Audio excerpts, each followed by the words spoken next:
پەیتا پەیتا لە ماڵەکانیان دێنە دەرەوە بۆ ئەنجامدانی سونەتی نوێژی جەژنی قوربانی پیرۆز بەرەو دەشت هەنگاو دەنێن. ئێرە ناحیەی قەسرەیە لە دەڤەری باڵەکایەتی. نوێژخوێنانی مزگەوتی گەورەی قەسرێ وەک زیندووکردنەوەی سونەتی پێغەمبەر درود و سەلامی خوای لەسەر بێ نوێژی جەژنیان لە دەرەوەی مزگەوت ئەنجامدا.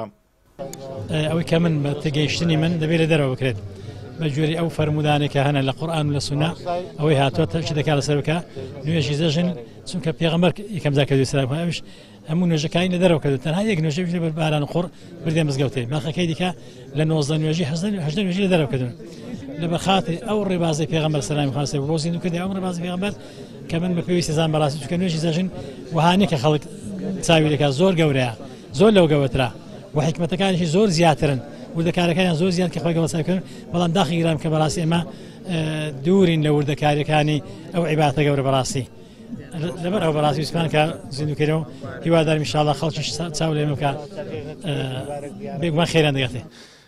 ئێمە ژۆک و هاوڵاتیانی قەسرێ ئەگەر یەکەم شوێن نەبووبین لە یەکەمەکانی کوردستانین کە بەردەوام ئەو سونەتە لە دەرەوە زیندوو ئەەکەینەوە.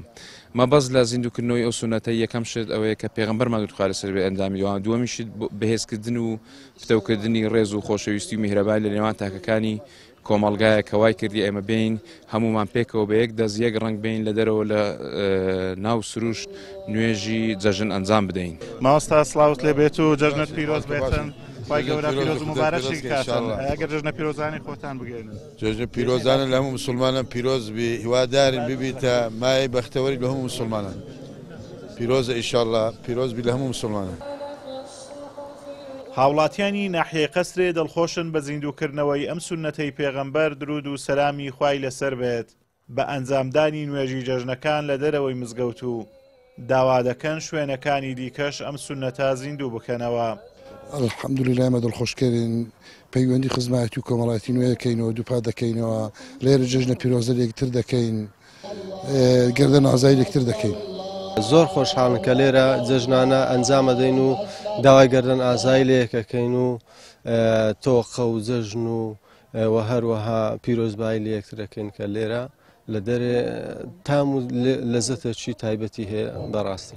سەرکەوتو بوون مسلمان بەسەر بێ باوەڕان داخوای گەبەر سەیانێخی ئیشاڵڵا هەموو دەمە سەرکەوتوە بین ئیشاڵڵا کوردستان هەر ئاوەدان و هەموو دەبێ ئیشاڵڵا خێرخوازی چاشتی ئەبیت و ئەسانی بەدینی لێپەرەوەیدا بێ ئیشاڵڵا پیرۆزی لە هەموو لایەکی زۆر مەمنووی تووشین.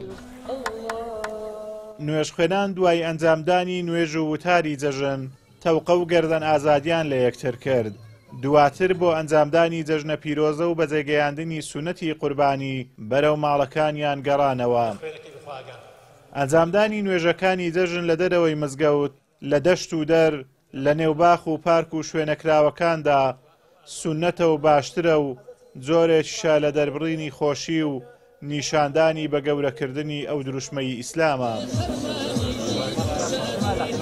ئازادۆمەراوی کەناڵی ئاسمانی پەیام ناحیەی قەسرێ لە دەڤەری باڵەکایەتی.